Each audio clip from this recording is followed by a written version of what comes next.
প্রচন্ডভাবে miss করি যে মাকে ধরতে পারছি না, মার কাছে যেতে পারছি না, মা আমাকে বকছে না, মা আমাকে আর ফোন করে না। তো এই মানে এই কষ্টটা তো সারা জীবন। সেই আমাকে একজন জার্নালিস্ট এসেছিল, খুব শ্রিল ভয়েস আর কটা কটা চোখ, বাংলা সিনেমাতে মানাবে কিনা জানি না, আমার এখনো মনে আছে। তো আমার মনে হয় সেখান থেকে আবার উঠে দাঁড়িয়ে শিক্ষা নিয়ে আমার মনে হয় এখন যে মার সাথে লাস্ট কথা বলতে পারলাম না, মা কিছু বলতে চেয়েছিল, মার ওই গানটা খুব প্রিয় ছিল, মানে কি দ্বিধা রেখে চলে গেলে। এমন কিছু মানুষ আছে যাদের আমি ভীষণভাবে বিশ্বাস করেছি, যখন ভীষণভাবে মানে ট্রাস্ট করেছি, যারা মানে আমাকে ভেতর থেকে আমি যাদের উপর সবকিছু ছেড়ে দিয়েছি, আর তারা সবচেয়ে বেশি প্রতারণা করেছে আর এমন প্রতারণা করেছে যেটা সারা জীবনের ক্ষত হয়ে গেছে। এনসেন্টের বাংলাটা কি? প্রাচীন। সম্পর্ক মানেই ভাঙা এবং গড়া, কিন্তু যে সম্পর্ক বা যে সম্পর্কগুলোর কাছে আমাদের আজীবন ফিরতে ইচ্ছে করে, ফিরতে হয় জীবনের শেষ মুহূর্তেও, সেটা মনে মনে হোক বা শারীরিকভাবেই হোক, সেটা হলো মা এবং বাবা। আমরা আসলে অনেক কিছুই পেছনে ফেলে সামনের দিকে এগিয়ে যাই, কিন্তু সেই মানুষগুলো বোধহয় অনেক কিছু আঁকড়ে ধরে রাখতে চান। আমরা মাঝে মাঝে সেই আঁকড়ে থাকা জিনিসগুলো বুঝতেই পারি না। যাই হোক, কেন এই কথা বলছি তার কারণ আমরা প্রত্যেকেই এই সময়ের মধ্যে দিয়ে যাই, গেছি, যাব। তবে আজ বলছি পুরাতন নিয়ে কথা, পুরনোকে নিয়ে বেঁচে থাকার কথা। এবং সেই ছবি নিয়ে কথা বলতে আমাদের সঙ্গে আজকে যিনি রয়েছেন, যাকে আমরা সবসময় আঁকড়ে ধরে রাখতে চাই, ঋতুপর্ণা সেনগুপ্ত। ঋতুদি, কেমন আছো আগে বলো? ঠিক আছে, ভালো আছো? আমি জানি এই ছবিটা খুব ইমোশনাল তোমার কাছে, ছবিটা, এই মুহূর্ত, এই বিষয়ে কথা বলা ঋতুদি, কিন্তু তবুও মানে প্রত্যেকবার তুমি সব আবেগ আটকে সব কাজ করে গেছো, এক্ষেত্রেও বোধহয় তাই। হ্যাঁ, এক্ষেত্রেও তাই একদমই। বিকজ এই ছবিটা সত্যি খুব স্পেশাল, কারণ এই ছবিটা যখন তৈরি হচ্ছিল তখন মা ছিল এবং মা জেনে যাচ্ছিল যে এই ছবিটা হচ্ছে, এবং মা দেখার খুব মানে অধীর আগ্রহ ছিল, কারণ মা এবং বাবার দুজনেরই খুব প্রিয় অভিনেত্রী শর্মিলা ঠাকুর। এবং যখন আমি বললাম মা আমি শর্মিলা আন্টির সাথে ছবি করছি, মা খুবই হ্যাপি হয়েছিল, বললো যে এই ছবিটা আমি অবশ্যই দেখব। কিন্তু আনফর্চুনেটলি মাকে আর দেখাবার আমার সুযোগ হলো না। ফোনে কথা বলেছিল মা ওনার সাথে, আর ইনফ্যাক্ট মা যখন অসুস্থ ছিলেন 2 সপ্তাহের মধ্যে তো মা চলে গেল। তো তখন আমাকে শর্মিলা ঠাকুর ফোন করে বলতেন যে মার সাথে না কিন্তু তুমি কথা বলবে, মা ঠিক শুনতে পাবে। তো যখন আনকনসিয়াস ছিল, তো যেটা তুই বললি এটা খুবই সত্যি যে এই সম্পর্ক আমরা সবসময় আঁকড়ে ধরে রাখতে চাই, মানে যে এই সম্পর্ক হলো কোনো দিন যেতে দিই না, মানে যেতে নাহি দিব। একদম একদম, সেটা শারীরিকভাবে শুধু নয়, মানসিকভাবেই বোধহয় বেশি, তাই না? মানসিকভাবে তো সেটাই বলছি, মানে মানসিকভাবে শারীরিকভাবে দুটোই মনে হয় যে মানে দুটো পাওয়াটাই কিন্তু বিরাট ব্যাপার। মানে আমার কাছে এখন তো মানসিকভাবেই থাকতে হবে, কিন্তু আমি প্রচন্ডভাবে মিস করি যে মাকে ধরতে পারছি না, মার কাছে যেতে পারছি না, মা আমাকে বকছে না, মা আমাকে আর ফোন করে না। তো এই মানে এই কষ্টটা তো সারা জীবনের। একদমই, কিন্তু ঋতুদি দেখো কত কাজ তো পরে হয়, মানে যে সময় হওয়া সেটাই হয়। এটাও বোধহয় প্রাপ্তি যে জেঠিমা শুনে গেলেন, দেখে গেলেন, কথা বলে গেলেন, তাই না? এটাই বোধহয়, এই আক্ষেপটা বোধহয় থাকবে না যে কিছুই কেন আগে হলো না, তাই না? মানে কিছুটা তো জেনে গেছেন, রয়ে গেছেন এই কাজটার সঙ্গে। এই কাজটার সঙ্গে কিছুটা মা থেকে গেছে অবশ্যই, কারণ কাজটা যখন পুরোটা শুটিং হচ্ছিল মা ছিল। মাকে ফোন করে বলতাম মা আজকে এখানে শুটিং হলো, মা ওখানে শুটিং হলো, মা আজকে ভোরবেলা বেরোতে হবে, আমাদের অনেক সকালে শুটিং। ইনফ্যাক্ট আমাদের লোকেশনটা খুব দূরে ছিল, সেই আগরপাড়াতে। তো ওই বাড়িটাই একটা ক্যারেক্টার ছিল, তাই জন্য আমাদের রোজ যাতায়াত করতে হতো। এবং ভেরি নাইস অফ শর্মিলা ঠাকুর, যিনি অত দূরে জার্নি করে প্রত্যেকটা দিন সকালবেলা 7:30-র মধ্যে রেডি থাকতেন। মানে এইরকম মানে ডিসিপ্লিন, এইরকম মানে মনোসংযোগ আমি কখনো মানে মানে আমি জানি না মানে দেখবো কিনা, নিশ্চয়ই অনেক মানে প্রবীণ আর্টিস্টরা আছেন যারা খুবই ডিসিপ্লিন, কিন্তু আমি ওনাকে দেখে মুগ্ধ হয়ে গেলাম যে 80 বছর বয়সে এই ধরনের ডিসিপ্লিন, মানে ডিসিপ্লিন ওয়েতে কেউ কাজ করতে পারে। মা মেয়ে, মা মানে বৌমা শাশুড়ি, এরকম বহু চরিত্র তুমি করেছো এবং কাল্ট ফিল্ম এক একটা। কিন্তু এই ছবিটা বোধহয় কোথাও গিয়ে ওই যে মানে আমরা মানে একটা ওই ডায়েরিতে তো বাবার হাতের লেখা আছে, মানে কি গভীর, মানে কিছুক্ষণ যেন স্তব্ধ হয়ে গেলাম দেখে। মানে এই গভীরতাটা এখন আর সম্পর্কে আছে ঋতুদি? কতটা ফিল করো, কতটা অনুভব করো? আসলে গভীরতা থাকে, মানে যারা গভীরতাটাকে দেখতে পায় বা রাখতে চায়। অনেক সম্পর্কে খুব শ্যালো হয়ে গেছে এবং খুব ওপর খুব সারফেসে চলে এসছে, যে এগুলো মানে হয়তো কোনো সময় প্রয়োজনে মানুষ করে সেটা, কিন্তু যেগুলো ফান্ডামেন্টাল সম্পর্ক, যেগুলো মানে তোমার জীবনের সাথে জড়িয়ে আছে, যেগুলো তোমার জীবনকে মানে এগিয়ে দিয়েছে, যেগুলো তোমার জীবনের সঙ্গে জড়িত, সেই সম্পর্কগুলোকে কখনো ওইভাবে মানে টার্ম করতে নেই। এবং গভীরতার জায়গাটা যদি না থাকে সেখানে সেই সম্পর্কের সার্থকতাও আসে না। তো গভীরভাবে তোমাকে ভাবতেই হবে যে কোনো সম্পর্ক নিয়ে, যেই সম্পর্কটা মনে হবে যে তোমার কাছে ইম্পর্টেন্ট এবং সেই সম্পর্কটা ফান্ডামেন্টালি ইম্পর্টেন্ট আমাদের জীবনে। এই যে পুরনোকে আঁকড়ে ধরা, সেটা কতটা ঋতুদি আছে, মানে পুরনো ঋতু কতটা আছে ঋতুপর্ণা সেনগুপ্তের মধ্যে? আমি তো পুরনোকে সবসময় আঁকড়ে ধরে থাকি। আমি পুরনো বই, পুরনো খাতা, পুরনো হাতের লেখা, পুরনো স্কুলের বই, পুরনো টিফিন বক্স, পুরনো ওয়াটার বটল, হ্যাঁ, তারপরে পুরনো লেখা, আমার ঠাকুমার একটা ডায়েরি, ওটা আমি পেয়েছি এবং ওটা আমি একদম আমার পিস্তল দিদি ওটা নিয়ে যেতে চেয়েছিলাম, বলছি না এটা আমার কাছে থাক।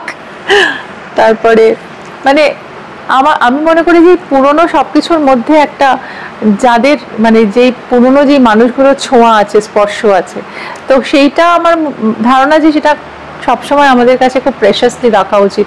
কারণ আমাদের এই জার্নিটা তো পুরনো থেকে নতুন, নতুন থেকে আবার পুরনো, তো এই জার্নিটাতে ঘুরে ফিরে সবাইকেই ঢুকতে হয়। কিন্তু তাহলেও বলবো যে যেই জার্নি করে আগের জায়গা থেকে এখানে আসে তাদের পুরাতন সবকিছু যদি আমরা বয়ে নিতে পারি তাহলে আমাদের জীবনের সার্থকতা অনেক। আর আমার কাছে তো পুরনো জিনিসের ভ্যালু ভীষণ বেশি, কারণ পুরনো মানে বইয়ের পাতায় যেগুলো লেখা আছে বা সেই বই যেগুলো আমাদের কাছে আছে বা পুরনো সম্পর্ক যেগুলো আমরা নিয়ে বেড়াই, তার প্রত্যেকটারই একটা সার্থকতা আছে। সেটা ভালো বা খারাপ দুই হতে পারে বোধহয়, কিন্তু আছে, তাই না? ঋতুদি পুরনো ঋতুপর্ণা সেনগুপ্ত মানে শ্বেতপাথরের থালা সেই ঋতুপর্ণা সেনগুপ্তের কি মিস করে এই এখনকার ঋতুপর্ণা সেনগুপ্ত? আরো অনেক দায়িত্ব, অনেক অনেক কিছু সঙ্গে, কিন্তু তবুও শ্বেতপাথরের থালা ঋতুপর্ণা সেনগুপ্ত এখন একদমই মানে কিছুই জানতো না। মানে সেই আমাকে একজন জার্নালিস্ট এসেছিল, খুব শ্রীল ভয়েস আর কটা কটা চোখ, বাংলা সিনেমাতে মানাবে কিনা জানি না, আমার এখনো মনে আছে। তো আমার মনে হয় সেখান থেকে আবার উঠে দাঁড়িয়ে শিক্ষা নিয়েছি যে মানে তো সেই তবে ওই তখনকার যেটা মানে তখনকার যেই সময় বা তখনকার যে মানসিকতা, তার থেকে তো আমি অনেকটা এখন এগিয়ে এসেছি। তো সেইখানে দাঁড়িয়ে থেকে তখন একটা ছেলে মানুষী ব্যাপার ছিল, এখনো আমি ছেলে মানুষী ব্যাপার আছে, কিন্তু তখন আরো ছিল। এবং যেহেতু আমি ওই প্রফেশনে বিলং করতাম না, তখন আমাকে মনে হতো কি আমি একটা এলিয়েন মানুষ, কিন্তু তারপরে আস্তে আস্তে ঠিক হলো এখানে কাজ করতে করতে। কিন্তু যেটা হয় আর কি, মানে এই যে মানে একটা মোড়ক থেকে একটা মোড়কে যাওয়া, কলেজ ডেজ বা কলেজের ঋতুপর্ণা বা তখন সবে কিছু কাজ করার ঋতুপর্ণা, আর এখন 200 ফিল্মের এক্সপিরিয়েন্সের ঋতুপর্ণাটা একটা ডিফারেন্স তো হবেই। তো হ্যাঁ, আমার কাছে ডিফারেন্স আছে, কিন্তু তার সত্ত্বেও আমি বলবো যে আমাদের এই ফ্রেটার্নিটি যেটা আছে সবাই, তারা সবাই যদি আমরা মানে ইউনাইটেড হয়ে কোনো কাজ করি তাহলে সেটা অনেকটা সেটা স্ট্রং হবে আর কি। একদম। কিন্তু এই যে তুমি বললে সেই সময় বলেছিলে এবং ডাউট ছিল একটা সেই ঋতুপর্ণা সেনগুপ্তের মধ্যে, এবং তারপর উঠে দাঁড়িয়েছে একাধিকবার, নানা জায়গা থেকে উঠে দাঁড়ানো বারবার, এবং এই শক্তিটা ঋতুপর্ণা সেনগুপ্তের কাছে কি? এই শক্তিটা না আমার কাছে মনে হয় যে এটা আমার ভেতরের শক্তি, মানে এটা ঈশ্বর প্রদত্ত। কারণ আমি কখনোই মানে আমি জীবনকে হারের মুখে ঠেলে দিইনি বা হেরে যাব ভেবে এগোইনি। হয়তো এগিয়েছি জিতবো বলি, কিন্তু হেরেছি, কিন্তু তাহলে আমার মনে হবে যে আমি জিততেই গেছিলাম। তো ওইটা আমার ভেতরে সবসময় থাকে যে এই যে এই গানটা ছিল না, জিত যায়েঙ্গে হাম, জিত যায়েঙ্গে হাম তুম মগর সঙ্গ হ্যায়। তা আমার মনে হয় যে মানুষের ভালোবাসা যদি সঙ্গে থাকে আর ঈশ্বরের আশীর্বাদ থাকে, মা বাবার আশীর্বাদ থাকে, তাহলে মনে হয় জংটা জিতে যেতে পারি। আমি কিন্তু কখনো বলি না যে জিতে যাবো, যেতে পারি এই কারণে বলি কারণ আমি মনে করি যে আমাদের জীবনটা সব সময় একটা যুদ্ধের সামনে এসে দাঁড়ায়। একদম। আচ্ছা, আর এই সিনেমাটাও আমার কাছে একটা যুদ্ধ, তাই না? আমার নিজের প্রযোজন একটু যদি এই সময় দাঁড়িয়ে একদমই তাই। আর আমাকে অনেকে মানে বলছিল যে ইনফ্যাক্ট আমরা যখন মানে ওনার সাথে কথা বলেছিলাম তখন ভাবছিলাম ছবিটা করব কিভাবে করব।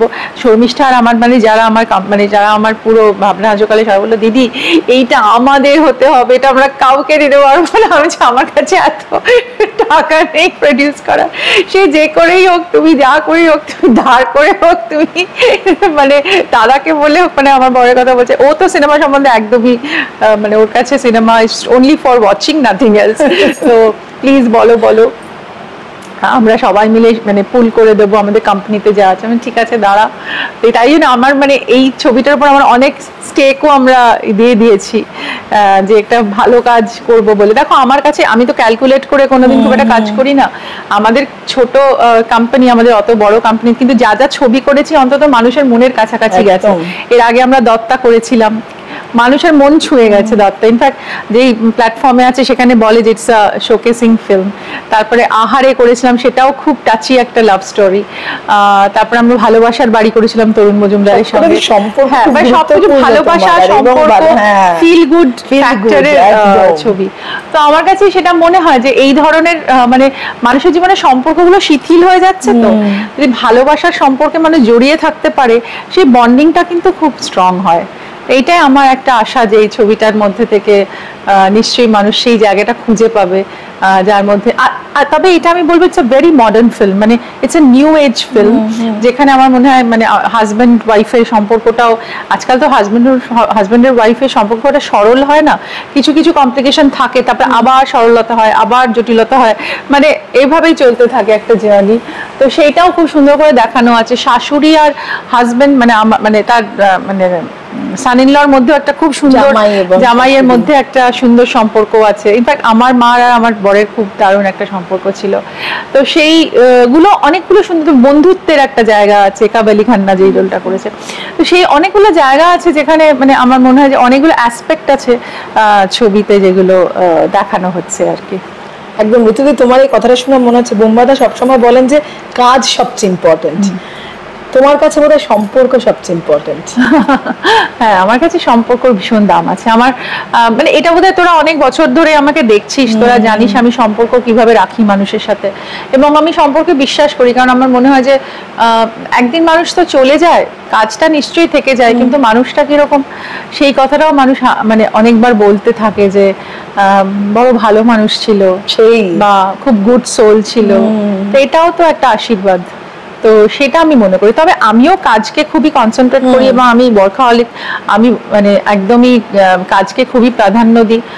নীনা গুপ্তার একটা ইন্টারভিউ শুনছিলাম, উনি বলছিলেন যে মানে একটা সময় হয়তো মানে কোনো একটা খুব লস হলো, কেউ চলে গেল জীবনে, কিন্তু কিসে মানুষ ফেরত আসে? কাজের মধ্যে ফেরত আসে। কাজ মানুষকে একটা জায়গায় অকুপাইড করে রাখে, একটা জায়গায় কোনো জায়গায় তাকে বেঁধে রাখে। তো কাজটাও যেরকম আমার কাছে ইম্পর্টেন্ট, সেরকম সম্পর্কের জায়গাটাও খুব ইম্পর্টেন্ট। আচ্ছা, কাজ তোমায় দুঃখ ভোলাতে সাহায্য করে ঋতুদি? দুঃখটা ভুলতে পারে কিনা আমি জানি না, তবে কাজটা একটা মানুষকে একটু মানে মনটাকে হয়তো একটু ডাইভার্ট করে রাখে একটা পর্যায়ে, কিন্তু দুঃখ খুব ভুলে থাকা যায় না। মানে দুঃখটা যদি ভেতরে খুব গভীর হয় তাহলে মানে দুঃখটা থাকে, মানে হয়তো তার মানে প্রকোপটা হয়তো একটু হলেও কমে, কিন্তু তার ব্যথাটা থেকে যায়। একদম। তুমি যে মানে যে গভীরতা নিয়ে বললে, আসলে ছবিটার সম্পর্কগুলো বোধহয় প্রত্যেকটাই এতটা গভীর। আমি ভীষণই সুজয়দার কাছে একটু আগে শুনছিলাম, ভীষণই গভীর, মানে খুব গভীর ভাবে দেখতে গেলে অনেকগুলো মানে ইনফ্যাক্ট এই জায়গা মানে ছবিটা দেখলে বুঝতে পারা যাবে যে মানে আমরা বলি না যে মানে মারা কিন্তু মেয়েরা কিছু না বললেও অনেক কথা বুঝে যায়, ভেতরের কথা। মানে আমি একজন মা, তো আমি অনেক সময় বুঝি যে আমার মেয়ে হয়তো কিছু বলতে চাইছে কিন্তু বলতে পারছে না, কিন্তু হয়তো আমি মনে করি যে সেখানে আমাকে হেল্প করা দরকার। সেটা আমার এখনকার মডার্ন হিসেবে অন্যরকম, কিন্তু আমাদের মারা আমাদের মনের কথাগুলো হয়তো অনেক সময় আমি বাড়িতে গেছি, হয়তো মনটা ঠিক নেই, কিছুটা ব্যাপারে আমি ইরিটেটেড আছি, যে কি হলো আবার মার কাছে 2 মিনিটের জন্য এসছিস, কিছু আবার একটা কিছু হয়েছে সেটা নিয়ে এসছিস, মানে যা হয় না যে একটু বস, মন খুলে একটু কথা বল, একটু গল্প কর, মানে আবার কিসে তুই ইরিটেটেড হয়ে গেলি, আবার ফোনে চলে গেলি, মানে এই হয়তো তখনই একটা ফোন এলো। সেটাই বলছি, মারা ভীষণ বোঝে মেয়েদেরকে, যে মনের মধ্যে হয়তো কিছু তোলপাড় হচ্ছে, বলছে না কিন্তু বুঝতে পারে সেটা। আচ্ছা, কিছু কথা বলা হলো না, এই মিসটা কর, মানে এইটা মনে হয় এই আক্ষেপ সারাক্ষণই এটা আমার মনে হয় এখন, যে মার সাথে লাস্ট কথা বলতে পারলাম না, মা কিছু বলতে চেয়েছিল, মার ওই গানটা খুব প্রিয় ছিল, মানে কি দ্বিধা রেখে চলে গেলে মনে। তো আমার খুব মনে হয় মার এই কথাটা, যে মানে আমি বারবার মা চলে যাওয়ার পরে এই গানটা শুনতাম, আর মার যেদিন কাজ হলো আমি এই গানটা ফ্রেমে বাঁধিয়ে মার ছবি দিয়ে রেখেছিলাম। মানে মাকে সবসময় বলি এখনো, যে মা তুমি কি দ্বিধা রেখে চলে গেলে মনে, আমাকে বললে না। তুমিও এখন মা, এবং বোধহয় এই সবচেয়ে বড়, মানে তোমার কাছে আমি কি বলবো, অনেকগুলো দিক আছে, অভিনেত্রী, প্রযোজক, মা, মেয়ে, স্ত্রী, বৌমা, কিন্তু সবচেয়ে স্ট্রং জায়গা বা সবচেয়ে কঠিন জায়গা কোনটা মনে হয় তোমার, এই এতগুলো, এবং আমি নিজে? সবগুলোই মিশ্রিত, তবে আমার মনে হয় যে মানে মা হিসেবে চ্যালেঞ্জটা খুব বেশি, কারণ মানে মার অনেকগুলো দিক আছে যেগুলো সন্তানদের কাছে সামনে তুলে ধরতে হয়, সেখানে তারা আমাকে মা হিসেবে দেখছে, একজনের স্ত্রী হিসেবে দেখছে, একজনের মেয়ে হিসেবে দেখছে, তারপরে সামাজিক একটা পার্সোনালিটি হিসেবে দেখছে। তো সন্তানের মনের মধ্যে কি প্রভাব পড়ছে সেইটা খুব ডেলিকেটলি হ্যান্ডেল করতে হয়। আমরা শেষ করবো, আর বেশি সময় নেব না, কিন্তু ঋতুদি, বারবার কোথায় ফিরে যেতে ইচ্ছে করে? হ্যাঁ, কোথায়? পুরনো দিনে, ছোটবেলাটা আসলে মানুষের জীবনের একটা খুব একটা পবিত্র এবং আনকন্ডিশনাল জায়গা। মানে ছোটবেলার গন্ধ, ছোটবেলার আকাশ, ছোটবেলার বারান্দা, ছোটবেলার গল্প, ছোটবেলার খুনসুটি, বন্ধুদের সঙ্গে বেড়ানো, মার বকুনি খাওয়া, বাবার বকুনি খাওয়া, ওই দিনগুলো ফিরে যেতে ইচ্ছা করে। আবার ইচ্ছা করে ওই বাড়িটা দেখি যেখানে ঠাকুমা ছিল, এখানে আমরা কাকু কাকিমা, আমি, মা, বাবা, পিসিরা আসতো, জন্মদিন হতো, ভাইফোঁটা হতো, তারপরে জামাই ষষ্ঠী হতো, যে আমার ঠাকুমা আম কি বলে ওটা, পাখার উপর আম রেখে বাতাস দিত ওগুলো। তারপরে আমার ঠাকুমার হাতের পাটি সাপটা, মার হাতে সত্যনারায়ণের সিন্নি, ফিরে যেতে ইচ্ছা করে, ওগুলো আবার একবার মানে ভিজিট করতে ইচ্ছা করে ওই দিনগুলো। ওগুলো আছেই, তুমি চাইলেই বোধহয় দেখতে পারো, যেভাবে বললে আসলে সবসময়। শেষ করব, কিন্তু শেষে জীবনের 2টো মুহূর্ত যেটা সবসময় রাখতে চাও, এবং একটা মুহূর্ত যেটা মুছে দিতে চাও, এরকম কোনো মুহূর্ত?